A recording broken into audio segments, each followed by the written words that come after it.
All right, we are on page 9 of your digital notebook. We are going to click next 5 times at this point if you are in the e-text, and if you are in the textbook, you're on page 104. So once we begin, let's see. Okay, so I'm going to have it start reading. It'll go all the way till here, and then I'll pause it so that you can answer this question. So the first question, Amun-Ra, Isis, and Horus were what? So as you are following along with these 4 circled paragraphs, look for that. What are Amun-Ra, Isis, and Horus? What were they? So let's go ahead and listen. Egyptian religion. Religion played an important role in the life of the people of Egypt. They believed that their gods controlled everything from the flooding of the Nile River to the death of a child. Their gods could be kind or dangerous. To please the gods, Egyptians built them temples and offered prayers and gifts. Many gods. Like the Sumerians, ancient Egyptians were polytheists. They worshipped hundreds of gods. Many were associated with animals. Statues or other works of art often show a god with the head or body of a lion, a crocodile, or some other creature. Egyptians believed that gods shared the qualities of these animals, such as their strength, speed, or bad temper. One of the most important gods was Amun-Ra, the sun god. Egyptians believed that Amun-Ra made a daily journey across the sky. Each night, he died in the west as the land grew dark. Each morning, he was reborn in the east as the sun rose. Osiris was the god of the underworld, or the world of the dead. According to Egyptian legend, Osiris was killed and chopped into pieces by a rival god named Seth. Isis, the wife of Osiris, was the mother goddess of Egypt. She moved heaven and earth to help her husband. Isis found the pieces of Osiris's body and brought her husband back to life. Isis represented love, caring, and protection. Egyptians looked to Isis for protection in both life and death. Horus was the son of Isis and Osiris. Egyptian legends tell of great battles between Horus and Seth. When Horus defeated Seth, he united the 2 lands of Egypt. As a result, every pharaoh was thought to be Horus in human form. All right, number 1, Amun-Ra, Isis, and Horus were what? So what were they? You should have that answer by now. It doesn't come right out and say it, but you should know what they were. Go ahead and get that answer. All right, number 2, we're going to move on and start listening. I'm going to play the religion and society and then preparing for the afterlife. In preparing for afterlife, how did Egyptians prepare for the afterlife? List both ways. So I'm actually going to play the rest of the page because part of number 2 is here. So then also number 3, why were the poor people buried in the desert? That answer will be in the green text. So let's go ahead and listen to the rest of this page. Religion and society. The belief that the pharaoh was a god on earth contributed to the power of the pharaoh. People obeyed the pharaoh and his officials for fear of angering a god. Priests were also powerful because Egyptians thought priests could help a person gain favor with the gods. The priests of the temple of Amun-Ra in the city of Thebes were especially powerful. Preparing for the afterlife. Egyptians believed that they, like Osiris, could overcome death. Life on earth could lead to an afterlife or life after death. However, this required preparation. The first way to prepare for the afterlife was to live a good life. Egyptians believed that Osiris decided who would have an afterlife. Those who had lived good lives would be allowed to live forever, but the sinful would be destroyed. Preserving the dead. The second way that Egyptians prepared for the afterlife was by preserving their bodies after death. Egyptians believed that their spirit would need to recognize their preserved body and use it as a home. Poor people were buried in the desert, where the hot, dry sand quickly dried out their bodies. Wealthy Egyptians had their bodies made into mummies. A mummy is a body preserved by a special process. The knowledge of this process was one of ancient Egypt's great achievements. From mummies, scientists have learned much about life and death in ancient Egypt. All right, again, number 2, how did Egyptians prepare for the afterlife?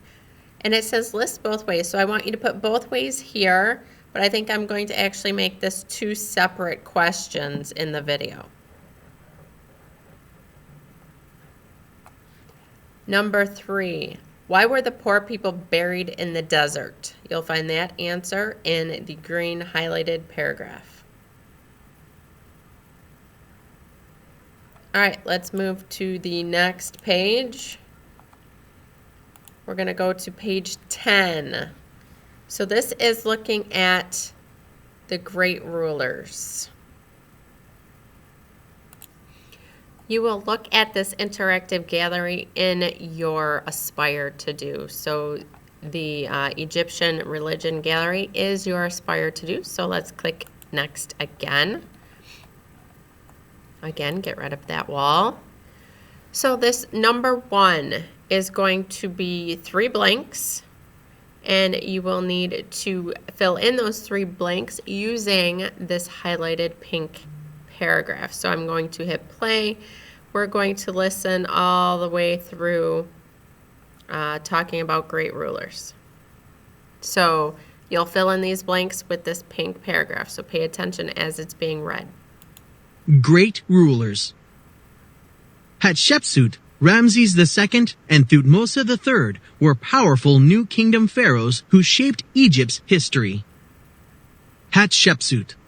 Hatshepsut was one of the few women to rule Egypt. She was the daughter of one pharaoh and the wife of another. When her husband died, he left a son named Thutmose III, who was too young to rule.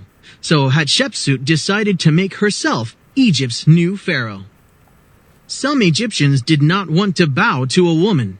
To gain their support, Hatshepsut carried out all of the rituals expected of a king. Her statues showed her dressed as a king. She even wore the false beard that was a symbol of the pharaoh's power. Most Egyptians came to accept her rule. The god's wife, Hatshepsut, executed the affairs of the 2 lands according to her counsels. Egypt worked for her, head bowed. A government official during Hatshepsut's reign, from the 18th dynasty before the Amarna period, by Betsy M. Bryan in the Oxford History of Ancient Egypt. Hatshepsut's rule was peaceful. Hatshepsut built Egypt's wealth and power through trade. She sent traders by sea to a land called Punt in East Africa. They returned with precious wood, ivory, gold, and perfumes. Hatshepsut recorded the story of their journey on the stone walls of an enormous temple that she built. All right, again, this is fill in the blank. If you follow along, it starts right here. So Hatshepsut was the of one pharaoh and the of another. So it's this paragraph, word for word, starting right here. So honestly, I could probably undo that and just do this. That way you know it's not that first sentence. Okay, so she was the what of one pharaoh and the what of another. When her husband died, he left a son named Thutmose III, who was too young to rule. So Hatshepsut decided to make who Egypt's new pharaoh. So there's 3 things you need to fill in the blanks. Go ahead and do that now. All right, let's scroll down. We're going to learn about Thutmose III and Ramses II. When we are learning about Ramses II, that is where you will find the second answer. Which Egyptian pharaoh built the most monuments? Let's go ahead and listen. Thutmose III. When Hatshepsut died, Thutmose III became the ruler of Egypt. Unlike Hatshepsut, he used war to strengthen and increase the size of the Egyptian empire. He conquered land in Africa, Palestine, Syria, and the Fertile Crescent. His conquests gave Egypt more wealth, power, and prestige. Ramses II. Ramses II, who ruled about 150 years after Thutmose III, also used war to build Egypt's wealth and power. He spent the first half of his time as pharaoh fighting in Canaan and Syria in the Fertile Crescent. In 1275 BCE, Ramses II led his army against the powerful Hittites. The two armies fought in Kadesh in present-day Syria. Ramses II lost many soldiers to the Hittites in the Battle of Kadesh.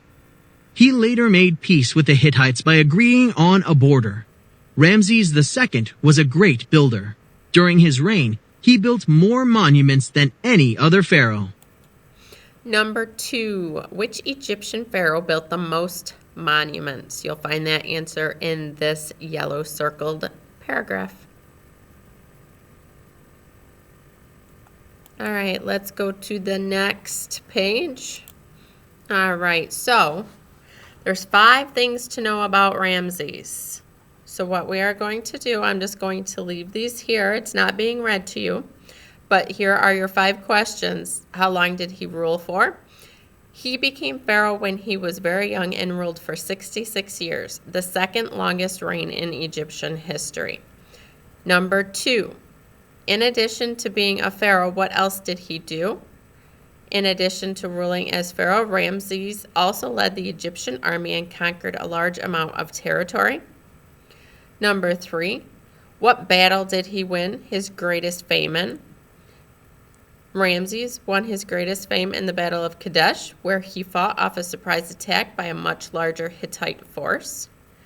Number 4, he brought tremendous what to Egypt? He brought tremendous wealth to Egypt and built many temples. Number 5, how old was he when he died? Last bullet point, when Ramses died at over 90 years of age, he was beloved throughout Egypt. So, number 1, how long did he rule for? You'll find that answer right here under this bullet point. Number 2, in addition to being a pharaoh, what else did he do? Should be found right here next to this second bullet point. Number 3, what battle did he win his greatest fame in? You'll find the answer in this third bullet point. Number 4, he brought tremendous what to Egypt? You'll find that in the 4th bullet point. And finally, number 5, how old was he when he died? You'll find that in the 5th bullet point.